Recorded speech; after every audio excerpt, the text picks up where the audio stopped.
Hello dear friends, welcome है आप सभी का तनु क्लासेस 8 को में। तो आज के इस क्लास में हम लोग स्टार्ट करने जा रहे हैं होम साइंस यानी गृह विज्ञान का फर्स्ट चैप्टर, जिसका नाम है शिशु की जानकारी। यानी 0 से 3 वर्ष के बच्चों की क्या क्या जानकारी है, क्या क्या नॉलेज है, वो सारे चीज के बारे में इस चैप्टर में हम लोग पढ़ेंगे। ठीक है, तो होम साइंस है, आपको सिर्फ इसमें याद रखना है, ये आपका फर्स्ट चैप्टर है होम साइंस यानी गृह विज्ञान का, और इसमें संपूर्ण जानकारी आपको दी जाएगी शिशु के बारे में। ठीक है, तो इस चैप्टर में हम लोग पढ़ेंगे कि वृद्धि और विकास क्या है, शिशु की देखभाल कैसे करनी है, क्रियात्मक विकास क्या होता है, विकास की क्या क्या अवस्थाएं हैं, ज्ञानात्मक विकास क्या है और सामाजिक विकास क्या होता है। ये सारे चीज पर हम लोग क्या करेंगे, चर्चा करेंगे। ठीक है, हम लोग सारे चीज पर चर्चा करेंगे और अच्छी तरह से हर चीज को समझेंगे। ठीक है, चैप्टर 1 जो है काफी इंटरेस्टिंग है, और ये चैप्टर 1 आपका बहुत ही ज्यादा इसमें आपका थ्योरी दिया गया है। लगभग क्वेश्चन जो बोर्ड एग्जाम में पूछे जाते हैं वो आपका इसी से पूछे जाते हैं। ठीक है, तो चैप्टर 1 काफी ज्यादा इसमें थ्योरी है, इसलिए आप लोगों को कॉपी कलम लेकर के बैठना है। देखिए कितना थ्योरी है, कितना पेज है आपके सामने, मैं स्क्रॉल करते जा रहा हूँ। ठीक है, क्योंकि ये चैप्टर 1 है, ज्यादा से ज्यादा आपको इसमें पढ़ना है,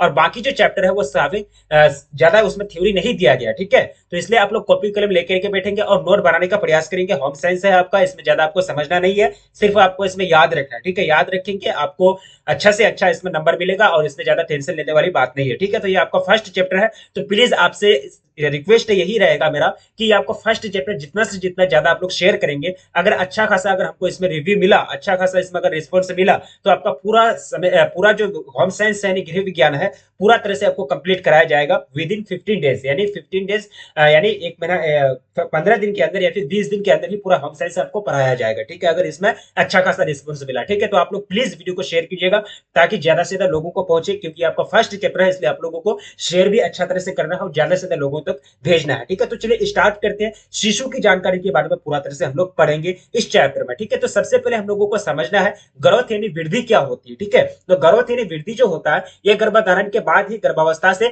शिशु का वृद्धि होना शुरू हो जाता है। यानी जैसे गर्भावस्था में बच्चे मतलब अपना अस्तित्व में आते हैं, जब से उनका अस्तित्व मतलब अस्तित्व का निर्माण हो जाता है, तभी से मतलब क्या होता है, उसी समय से वृद्धि होना स्टार्ट हो जाता है, वृद्धि होना शुरू हो जाता है। ठीक है, वृद्धि बालक के शरीर, लंबाई, आकार, भार आदि के साथ साथ उनके आंतरिक अंगों तथा मस्तिष्क में भी होती है। ठीक है, नहीं वृद्धि जो होती है ना, तो सिर्फ उसमें ये नहीं कि सिर्फ हाथ की लंबाई बढ़ रही है या फिर पैर की लंबाई बढ़ रही है, इसके साथ साथ यानी वृद्धि जो है एक प्रकार का समग्र विकास, समग्र चीज का यानी सभी अंगों का एक तरह से बढ़ना क्या कहलाएगा, वृद्धि कहलाएगा। ठीक है, यानी शरीर भी बढ़ेगा, लंबाई भी बढ़ेगी, भार भी बढ़ेगा, और उनका आंतरिक अंग यानी आंतरिक अंग उनका हो जाएगा आपका मस्तिष्क हो गया, उसके बाद हृदय हो गया, फेफड़ा हो गया, वो सब का भी आकार क्या होता है, बढ़ने लगता है, वो सब का भी आकार में परिवर्तन होता है। ठीक है, यही क्या है आपका वृद्धि है। ठीक है, मस्तिष्क में वृद्धि होने से स्मरण शक्ति यानी मेमोरी पावर जो होता है, यानी याद करने की जो शक्ति होती है और क्षमता जो होती है, वो सब में क्या होता है, बढ़ोतरी होता है। साथ ही साथ तर्क शक्ति में भी बढ़ोतरी होती है। यानी तर्क शक्ति यानी लॉजिकली किसी भी बात को सोचने के लिए आपके पास तर्क शक्ति होनी चाहिए। यानी तर्क शक्ति आपके पास होगा तभी किसी चीज को आप समझ पाएंगे। लॉजिक, किसी भी लॉजिक को आप तभी समझ पाएंगे जब आपके पास तर्क शक्ति होगा। ठीक है, तो ग्रोथ के साथ साथ क्या होता है कि अंग तो बढ़ ही रहा है, सारा चीज तो बढ़ रहा है, भार भी बढ़ रहा है, लंबाई, आकार, मस्तिष्क का आकार, आंतरिक अंग यानी इंटरनल जो पार्ट है, फेफड़ा, हृदय, मस्तिष्क, ये सारा चीज बढ़ रहा है। साथ ही साथ उसमें क्या होता है कि उसमें स्मरण शक्ति याद करने की मेमोरी पावर भी बढ़ता है, और तर्क शक्ति यानी लॉजिकली जो किसी भी चीज को सोचने की जो क्षमता होती है, वो भी चीज उसमें बढ़ता है। ठीक है, अब देखिए हरलोग के साथ यानी हरलोग के अनुसार वो कहते हैं, ये पूछा जा सकता है आपको बोर्ड एग्जाम में कि किनके अनुसार वृद्धि मात्रात्मक परिवर्तन है, तो आपको आंसर देना है कि हरलोग के अनुसार वृद्धि क्या है, मात्रात्मक परिवर्तन है। मात्रा यानी हम लोग क्वांटिटी में माप सकते हैं ना, वृद्धि कितना बढ़ रही है, लंबाई कितना बढ़ रही है, 10 centimetre, 5 centimetre, 10 inch, 12 inch, 15 inch, 15 metre, sorry 15 centimetre,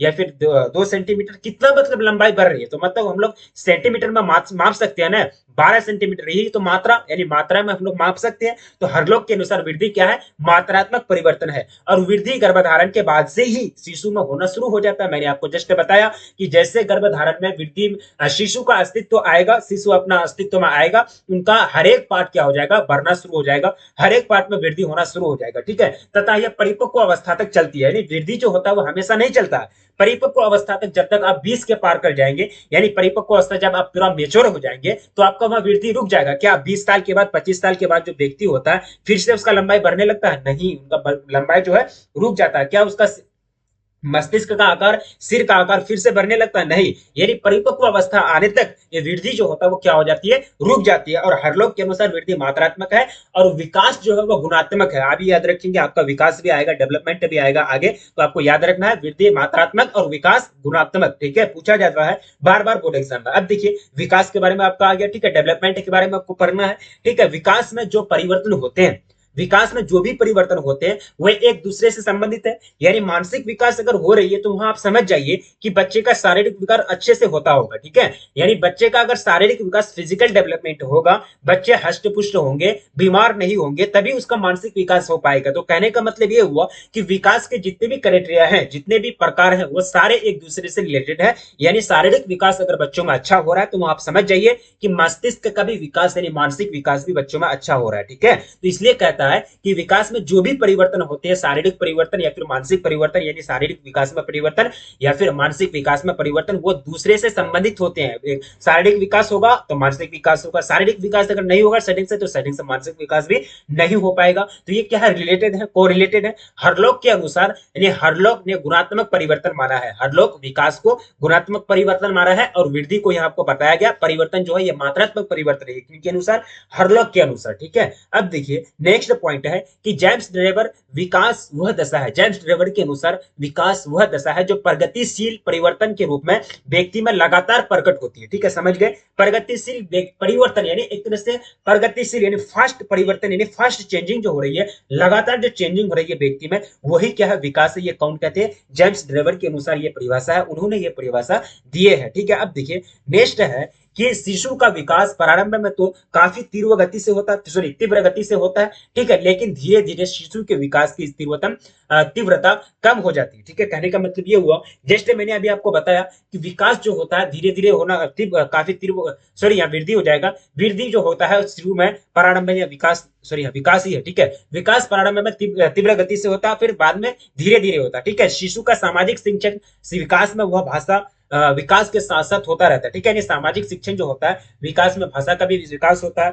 सामाजिक विकास भी होता है, संज्ञानात्मक विकास भी होता है, ये सारा चीज का डेवलपमेंट जो होगा वो एक ही साथ होगा। ठीक है, अब देखिए नेक्स्ट आपका पॉइंट है कि प्रसव और गर्भावस्था में माता एवं नवजात शिशुओं की आवश्यकता, यानी प्रसव के बाद और गर्भावस्था में माता और नवजात शिशु की क्या क्या आवश्यकता है, क्या क्या उनको जरूरत होती है, वो सारा चीज को हम लोग देखेंगे। ठीक है, देखिए जन्म के बाद 28 दिन शिशु के लिए काफी संकटपूर्ण होता। बच्चा जन्म लिया, ठीक है, वो सोचता है कि कहाँ हम आ गए, वह अच्छे थे, माँ के पेट में अच्छे थे, ठीक है, लेकिन 28 दिन जब हो जाता है उसके लिए काफी मतलब काफी ज्यादा संकट झेलना पड़ता है उनको, क्योंकि उनका वातावरण क्या होता है, वो कौन सा परिवेश में पलते हैं, माँ के पेट में रहते हैं। ठीक है, वो जैसे माँ के पेट से बाहर निकलते, जैसे उनका जन्म होता है, तो वो अपने पर्यावरण के साथ, यानी जो बाहरी दुनिया है उनके साथ उसका शरीर जो है सामंजस्य स्थापित नहीं कर पाता। ठीक है, और 28 दिन में उनको काफी ज्यादा संकटों का सामना करना पड़ता है। ठीक है, क्योंकि यही वह समय है जब शिशु को अपने माता के शरीर से अलग होकर वातावरण के साथ समायोजन यानी समन्वय स्थापित करना पड़ता है।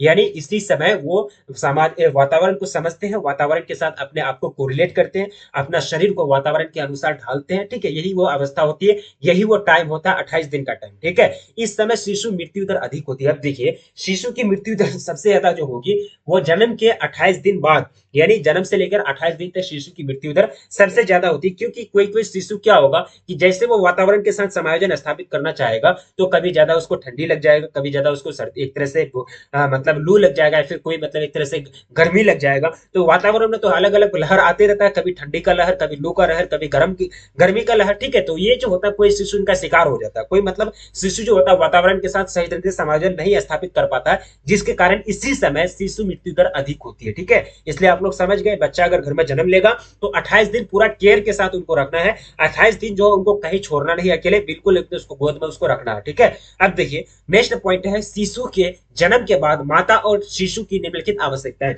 शिशु के जन्म के बाद, ठीक है, शिशु जैसे जन्म लिया तो माता और उसकी शिशु की क्या क्या जरूरत होगी, क्या क्या आवश्यकताएं होगी, वो सारा चीज को हम लोग पॉइंट नोट करते हैं। ठीक है, सबसे पहले आवश्यकता यही होगी कि कुशलता पूर्वक देखभाल, यानी स्किल्ड अटेंडेंस, यानी जो बच्चे को देखभाल कर रहे हैं क्या उनके पास स्किल्ड है, क्या वो जानते हैं कि बच्चों को देखभाल कैसी करनी है, या फिर क्या वो जानते हैं कि बच्चों का जो एक तरह से रखने का जो तरीका है, या फिर उसको सुलाने का तरीका, या फिर उसको गोद लेने का तरीका, या फिर उसको अच्छा तरह से परवरिश करने का तरीका उसको मालूम है, मतलब वो प्रशिक्षित है, स्किल्ड है।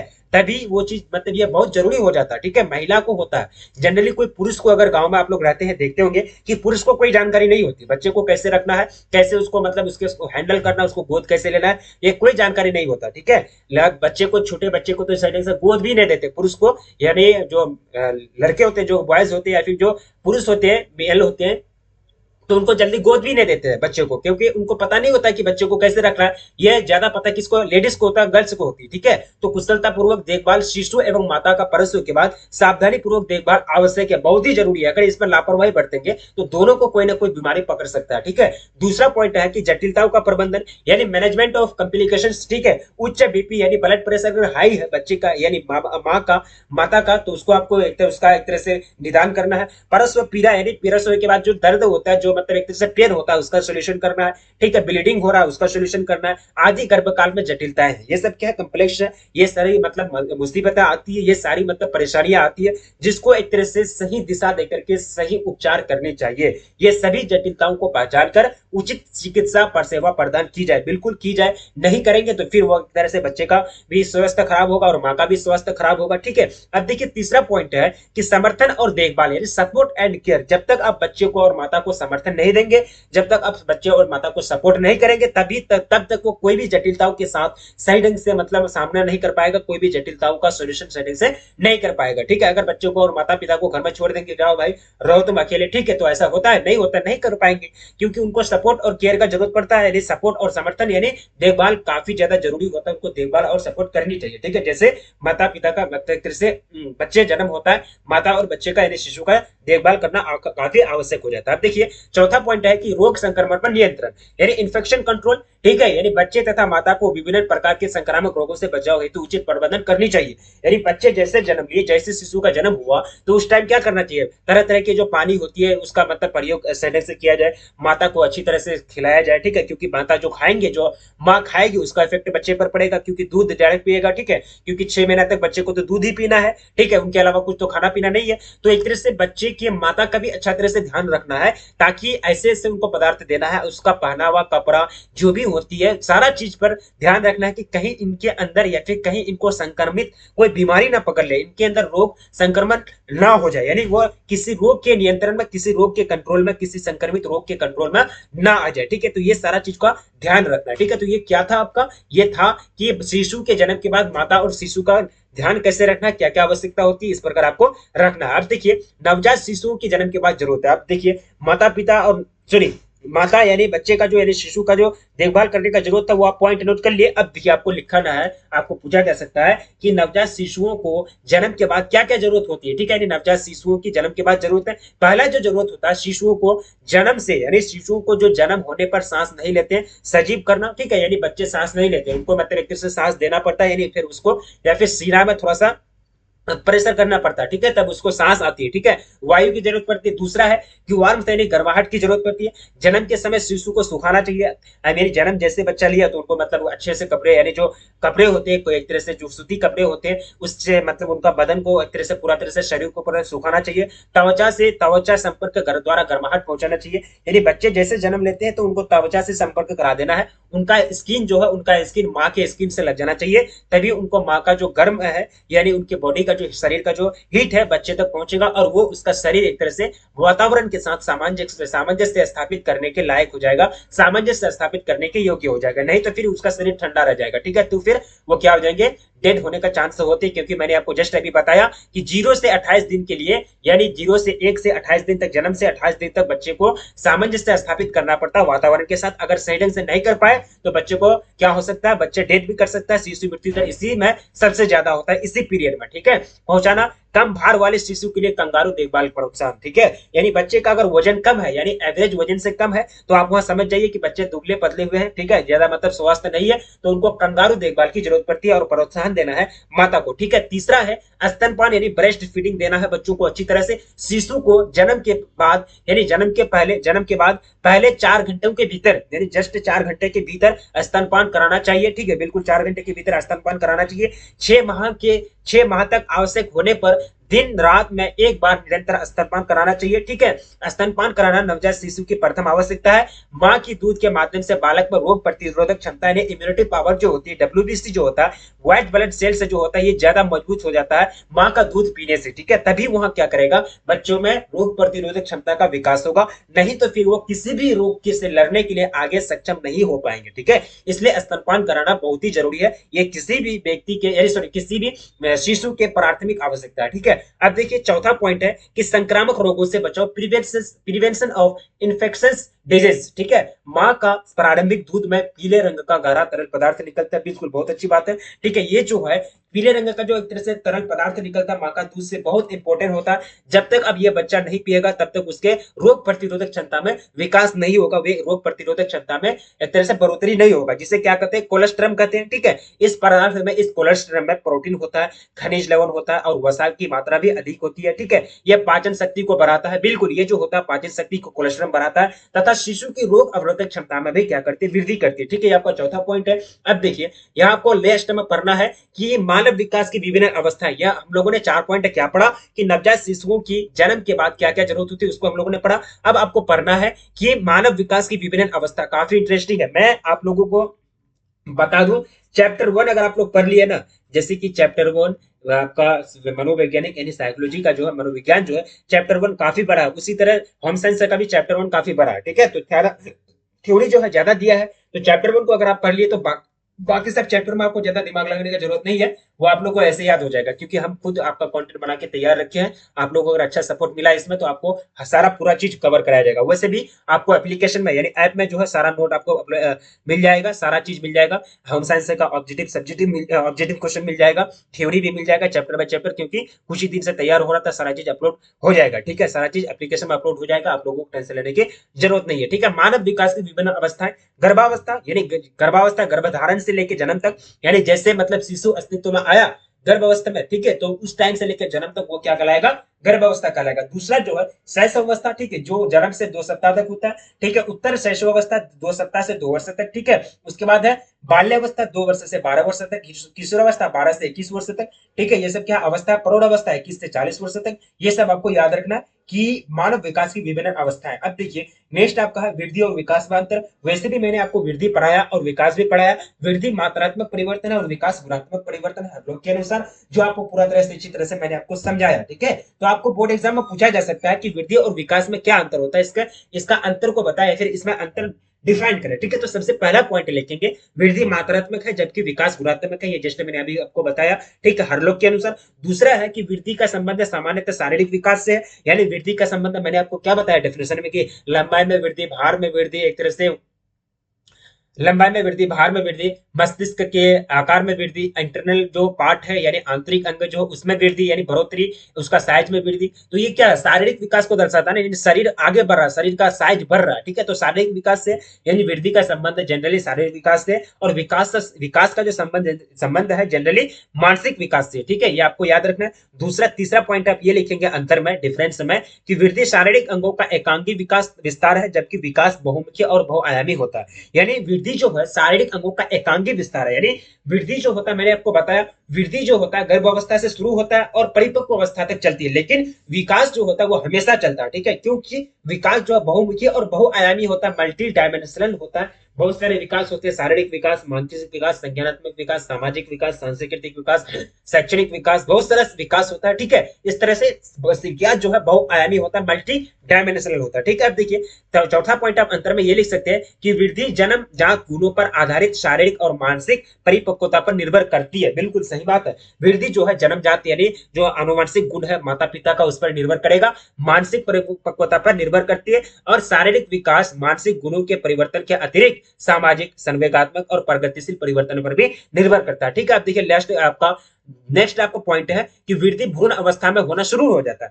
भ्रूण अवस्था में जैसे बच्चा अपने अस्तित्व में आया तब से वहां बच्चे का वृद्धि होना स्टार्ट हो जाएगा और प्रौढ़ अवस्था तक यानी परिपक्व अवस्था तक चलती है, जबकि विकास की प्रक्रिया लगातार जीवन भर यानी आजीवन फुल लाइफ चलते रहता है। ठीक है, यानी विकास जो होता है मरते दम तक चलते रहता है। अब देखिए अगला पॉइंट है कि विकास में समानता होती है। बिल्कुल, विकास में जनरली समानता देखने को मिलेगी, लेकिन वृद्धि में जो होता है व्यक्तिगत विभिन्नता पाई जाती है, यानी एक तरह से पर्सनल डिफरेंस, यानी एक तरह से पर्सनल डिफरेंस यानी कोई व्यक्ति ज्यादा लंबा हो जाता है, कोई व्यक्ति नाटा ही रह जाता है, कोई व्यक्ति का शारीरिक भार ज्यादा होता है, कोई व्यक्ति का शारीरिक भार कम होता है, कोई व्यक्ति का लंबाई ज्यादा होता है, कोई व्यक्ति का लंबाई कम होता है, कोई व्यक्ति का मोटाई एक तरह से हाथ पैर का मोटाई खूब ज्यादा होता है, कोई व्यक्ति का कम होता है। समझ गए? तो एक तरह से ये कहने का मतलब है कि वृद्धि जो होता है व्यक्तिगत विभिन्नता है, यानी इंडिविजुअल डिफरेंसेस में पाया जाता है। ठीक है, आप देखिए नेक्स्ट पॉइंट आपके स्क्रीन पर कि वृद्धि का स्पष्ट रूप से मापन किया जा सकता है। बिल्कुल, लंबाई कितना बढ़ रही है इंची में हम लोग माप सकते हैं, यानी सेंटीमीटर में हम लोग माप सकते हैं। जैसे लंबाई का भार का मापन कर सकते हैं, कितना केजी वजन है, नहीं है, लंबाई कितना सेंटीमीटर है,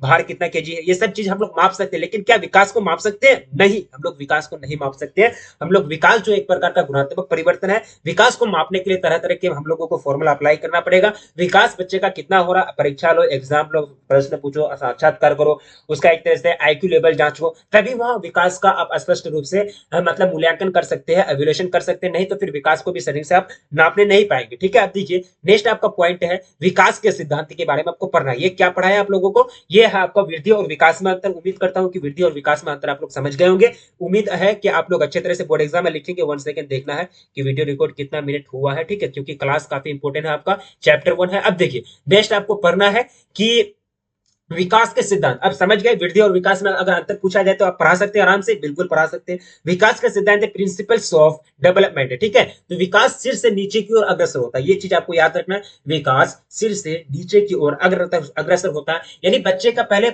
मस्तिष्क का विकास होगा।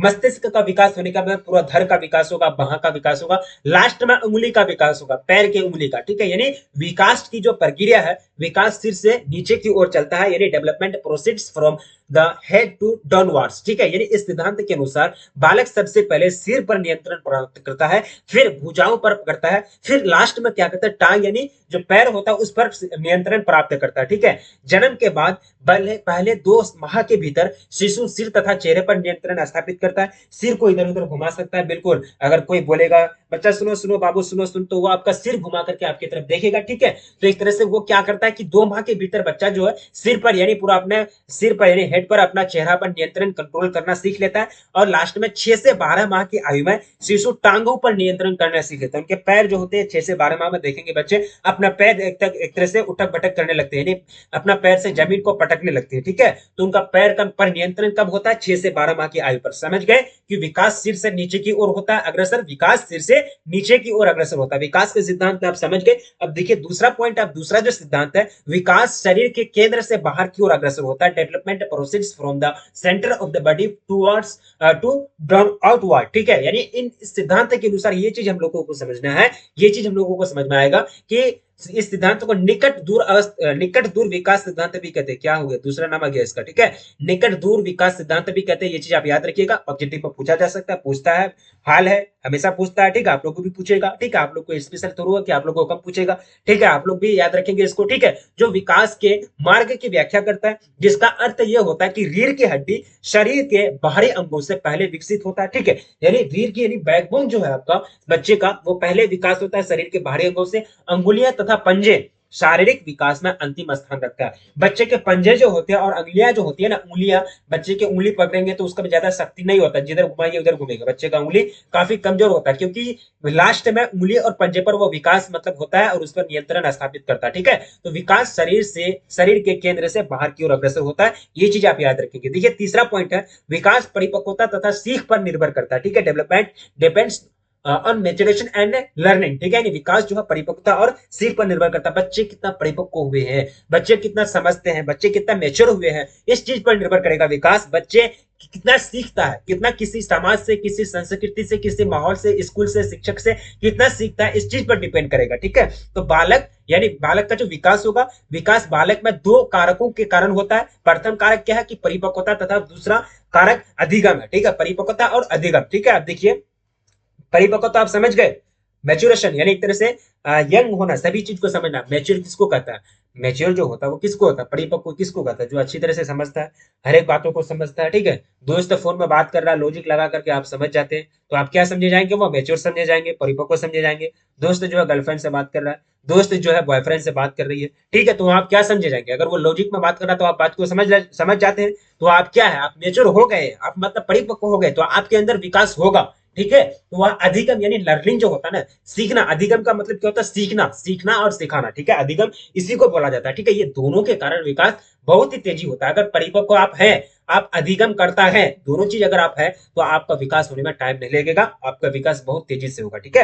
अब देखिए, विकास सरल से जटिल की ओर होता है, यानी पहले जो विकास होता है सरल से जटिल की ओर होता है। यानी बच्चे पहले क्या होते हैं, छोटी छोटी चीज को सीखते हैं, यानी छोटी छोटी चीज को सीखते हैं, उसके बाद बड़े बड़े चीज को सीखते हैं। Development process from the simple to the complex, ठीक है। अब देखिए, पांचवा पॉइंट है कि विकास तथा वृद्धि एक निरंतर प्रक्रिया है, बिल्कुल, यानी विकास और वृद्धि एक निरंतर प्रक्रिया है, लेकिन वृद्धि जो है परिपक्व अवस्था में आने तक एक समय रुक जाती है, ठीक है। अब देखिए, छठा पॉइंट है कि वृद्धि तथा विकास सामान्यतः विशिष्ट की ओर, यानी सामान्य से विशिष्ट की ओर अग्रसर होता है वृद्धि तथा विकास। अब देखिए, आपको आगे पढ़ना है कि बालक का शारीरिक विकास, बालक का क्या पढ़ना है, शारीरिक विकास पढ़ना है। अब देखिए, ठीक है, तो बालक का शारीरिक विकास के अंतर्गत सबसे पहले जो आएगा, लंबाई आएगा। शिशु के जन्म के समय लंबाई लगभग 20 इंच होती है, परंतु लड़कों की लंबाई लड़कियों की लंबाई की अपेक्षा आधा इंच ज्यादा होता है, ठीक है। तथा शिशु की लंबाई, ये चीज आप याद रखेंगे, ये जो नंबर या मात्रात्मक जो बता रहे हैं, एवरेज जो बता रहे हैं, आपको पूछा जाएगा बोर्ड एग्जाम में, याद रखिएगा, एग्जाम आप लोगों को देना है। अगर हम भूल भी जाते हैं तो मेरा चलेगा, लेकिन आप लोगों को भूलना नहीं है, ठीक है। तथा शिशु की लंबाई में प्रारंभ 2 वर्ष में काफी ज्यादा तीव्र विकास होता है, तीव्र वृद्धि होती है, ठीक है। अब देखिए, दूसरा है भार यानी वजन यानी वेट। जन्म के समय बालक का भार जो होता है 2.5 से लेकर के 3.5 kg तक, यानी 3.5 किलोग्राम तक होता है, ठीक है। बालिका का भार 7 पाउंड या 3 kg तक होता है, ठीक है। पहले वर्ष के अंत में यह वजन जन्म से लगभग 3 गुना हो जाता है, ठीक है। आप देखिए, शारीरिक अनुपात, बॉडी पोर्शन जो होता है, चेहरे का अनुपातिक विकास, देखिए, जब बालक का जन्म होता है तो उस समय बालक का चेहरा सिर की अपेक्षा छोटा होता है। जब बच्चे को देखेंगे ध्यान से, आपके घर में बच्चे होंगे, तो उनका शरीर जो होगा, उनका जो चेहरा होगा ना, उनका चेहरा यानी बालक का चेहरा जो होगा उस समय उसके सिर की अपेक्षा छोटा होगा, काफी ज्यादा छोटा होगा, ठीक है। लेकिन क्योंकि इस समय बालक के दांत नहीं निकलते हैं, दांत नहीं होता है, तो उसका सिर, चेहरा जो होता है छोटा लगने लगता है, ठीक है। सिर का अनुपातिक विकास, ठीक है। जब बच्चा जन्म लेता है तो उस समय उसके सिर की लंबाई उसके संपूर्ण शरीर की लंबाई का 25% होती है। इसके विपरीत एक वयस्क व्यक्ति में, यानी एक जवान व्यक्ति में, एक यंग व्यक्ति में, उसके सिर का विकास जो होता है, उसके सिर जो होते हैं शरीर के केवल 10% होता है, ठीक है। जब बच्चा 5 वर्ष का होता है तब उसके सिर का 90% विकास हो चुका होता है 5 वर्ष के बच्चे का। इसलिए बच्चे को अच्छा शिक्षा दीजिए, शुरू से ही अच्छा माहौल में रखिए, क्योंकि लगभग अगर 90% तक अगर विकास कर लेगा, तो बाद में अगर उसको कोई भी चीज पढ़ाइएगा ना, तो वो जल्दी नहीं सीखेगा, ठीक है। क्योंकि जब विकास होने का जो अच्छा टाइम है 0 से 5 वर्ष तक है, इसलिए 0 से 5 वर्ष के बच्चों को अच्छा माहौल में रखने का प्रयास कीजिए। इधर उधर मतलब जो भी होता है अच्छा माहौल में रखेंगे तो अच्छा विकास होगा और अच्छे इंसान बनेंगे आगे चल के। इसलिए बच्चों को अच्छा डायरेक्शन देना चाहिए, ठीक है। बच्चे को जो चीज सिखाएंगे वो चीज सीखेगा। बच्चा अनुकरण करते हैं, क्योंकि बच्चा जो जन्म लेता है वो निर्दोष होकर के जन्म लेता है, इनोसेंट होता है, वो कोई अपराधी नहीं होता है। वो लोग अपराधी दुनिया में आकर के बन जाते हैं, दुनिया वालों का दोष होता है, दुनिया वाले की गलती होती है, जो वो अपराध बन जाता है, ठीक है। बच्चे अगर जन्म लेते हैं तो क्या वो गुनाह करके जन्म लेते हैं, या फिर क्या वो मतलब एक तरह से बहुत बड़ा क्रिमिनल के रूप में जन्म लेते हैं? नहीं, वो क्रिमिनल बनता है दुनिया में आकर के। वो क्यों बनता है? हम लोग के कारण, हम लोग का माहौल के कारण, ठीक है। तो हम लोगों को समझना है कि बच्चे को 0 से 5 वर्ष, यानी जब तक बच्चा मेच्योर ना हो जाए तब तक उसको अच्छा वातावरण में, अच्छा माहौल में रखना है, ठीक है। अब देखिए, तीसरा है आपका कि धर का अनुपातिक विकास, यानी धर का अनुपातिक विकास जो है इस सिर की अपेक्षा धीमी गति से होता है, समझ गए। धर का अनुपातिक जो विकास होगा सिर की अपेक्षा धीमी गति से होगा। ये आपका क्या है? ये आपका बच्चे का शारीरिक विकास है। ये क्या है? आपका बच्चे का शारीरिक विकास है, ठीक है। इस तरह से आप समझ गए। तो यहाँ हम लोगों ने पार्ट 1 में हम लोगों ने पढ़ा कि एक तरह से बालक का शारीरिक विकास क्या है, ठीक है। उसके बाद हम लोगों ने पढ़ा कि विकास के सिद्धांत क्या है। रिवाइज कर रहा है, रिवाइज, क्या पढ़े नहीं पढ़े थोड़ा देख लीजिए, यहाँ आपको वीडियो छोड़ के नहीं जाना, ठीक है। नोट अगर बनाए हैं तो बहुत अच्छी बात है। विकास के सिद्धांत हम लोग पढ़ लिए, ठीक है। वृद्धि और विकास में क्या अंतर है, मानव विकास की क्या क्या अवस्थाएं हैं, नवजात शिशु के जन्म के बाद क्या क्या जरूरतें होती है, शिशु के जन्म के बाद और माता और शिशु की क्या क्या आवश्यकताएं होती है, उसको हम लोगों ने पढ़ा, ठीक है। विकास क्या है, वृद्धि क्या है, परिचय में हम लोगों ने तो पूरा चैप्टर का एक तरह से लेंस के रूप में हम लोग पूरा चैप्टर को झांक लिए, ठीक है। इस तरह से आपका चैप्टर 1 होम साइंस यानी गृह विज्ञान का चैप्टर 1 का पार्ट 1 कवर किया गया। पार्ट 2 बहुत ही जल्द आएगा। तो पार्ट 2 में आप लोग सेकंड वीडियो में जितने सारे ज्यादा से ज्यादा हम लोग थ्योरी को खींचने का प्रयास करेंगे, क्योंकि चैप्टर काफी ज्यादा है, हो सकता है पार्ट 3 भी आए इसका। तो आप लोग वीडियो को ज्यादा से ज्यादा लोगों तक शेयर कीजिए। वीडियो को लाइक नहीं किया तो प्लीज वीडियो को लाइक कीजिए, अपने दोस्तों में जाकर के एक बार शेयर भी कर दीजिए, ताकि वो भी जुड़ पाए और अच्छा तरह से पढ़ पाए। क्योंकि आपको फिर मैं बता देता हूँ, आप एप्लीकेशन को ज्वाइन कर लीजिएगा, ठीक है। क्योंकि एप्लीकेशन में सारा नोट अवेलेबल हो गया है, मोड जो है सारा अवेलेबल हो गया है एप्लीकेशन में, सारा सब्जेक्ट का।